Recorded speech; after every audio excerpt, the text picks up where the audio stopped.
But now we have to move on to Greece, where it looks like there is a new government as a result of these elections. So we always want to appeal to our very astute observer in Athens to tell us what's going on. And that, of course, is Michael Chiotinis. Welcome, Michael. Yes, hello. The new government, the result was that, first of all, the independent Greeks, the former Syriza coalition partner, is in parliament and has formed a government with Syriza. I don't know for how long, but this is what it is.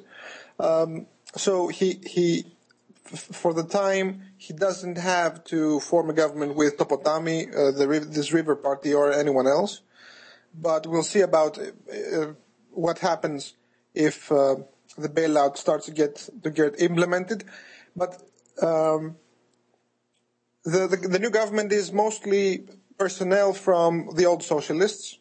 There are many of them, and generally many party members, people who don't have the ability to do the job, but mainly people that to whom the party owes favors. This is not very hopeful. It's not bad, but it's sounds like apparatchiki, huh? Apparatchiki bureaucrats, hacks. Yes, but the main thing here is the political point is that we see a consolidation of this Tina doctrine. What I warned against before the election, we have the consolidation of the there is no alternative doctrine. The election result seems to reflect an image of a people convinced that there really is no alternative. Popular Unity, this pro-Grexit left party, got 2.9%, 2.9, some 7,000 votes short of the 3% threshold to enter parliament. The only anti-bailout, anti-austerity parties in parliament right now are the hard isolationists, the Communist Party, the KKE, with 5.5% and 15 seats, and the Golden Dawn, Nazis, with 7% and 18 seats. In particular, the Nazis came third behind Syriza and the conservatives of the New Democracy. This is a political disaster, let alone an economic and social one. This is a political disaster. I don't want to get into the business of judging intentions, but Tsipras acted in effect as a political hitman here. He carried people's hopes through a rough and agonizing 6-month period when he formed the first government, even won a referendum, giving him the mandate to say no to blackmails, and then smashed these hopes to pieces.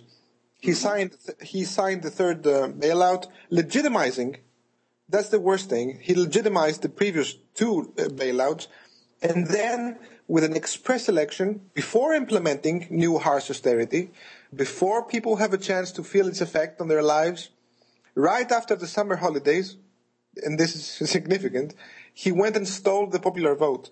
The resulting parliament is pretty much like the old one, like the one we started with. The only difference is that he kicked out of the parliament every Syriza MP who voted no to the bailout. This is the effect. These were the only people with an actual realistic government program besides capitulation and more austerity. The Greek elections of September 20th took place so that the no vote of 62% of the Greek people is evicted from parliament. Now, what I warned against right before the election, the Weimar Germany analogy, is in full development. Naturally, we had a record rate of abstention. 45% of the people didn't bother to go and vote.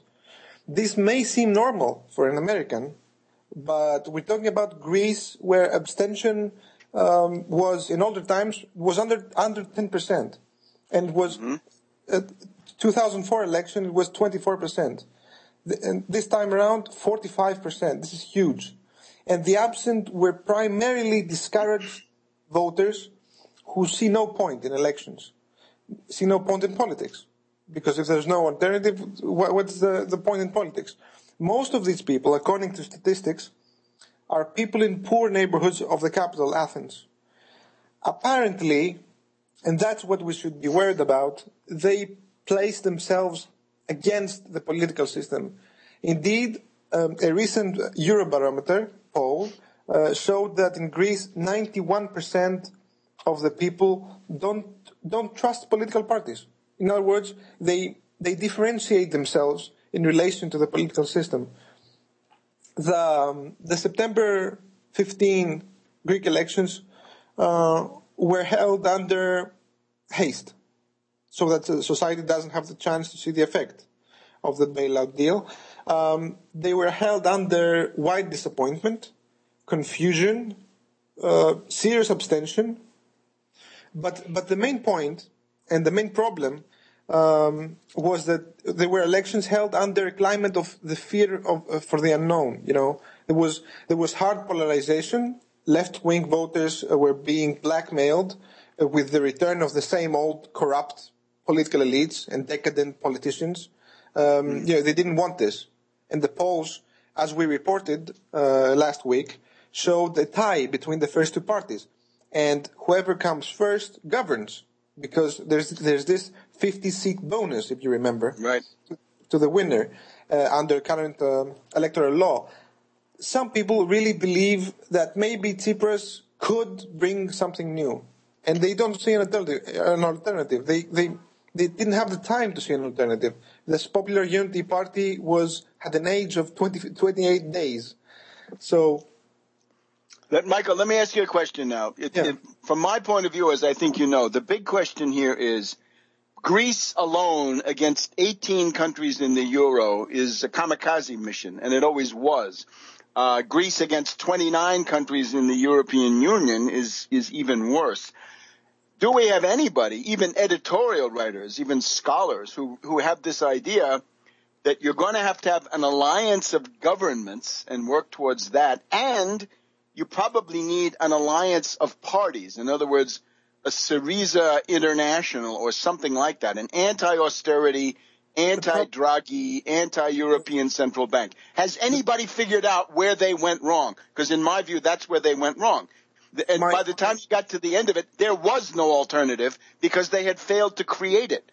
And that would have meant going beyond this, what I can only call chauvinism. And it was the idea that a tiny country can put itself against these huge conglomerates.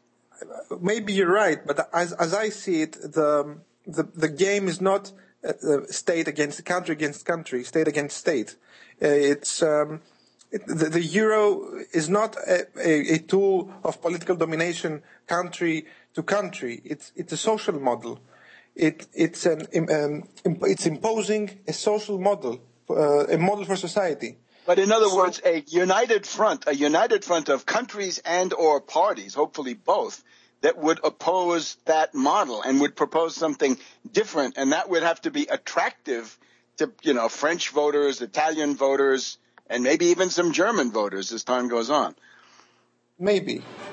But there is no time for this. I don't think there's time for this. And the idea that politics is... they're going to kick you out politically, I think this is wrong.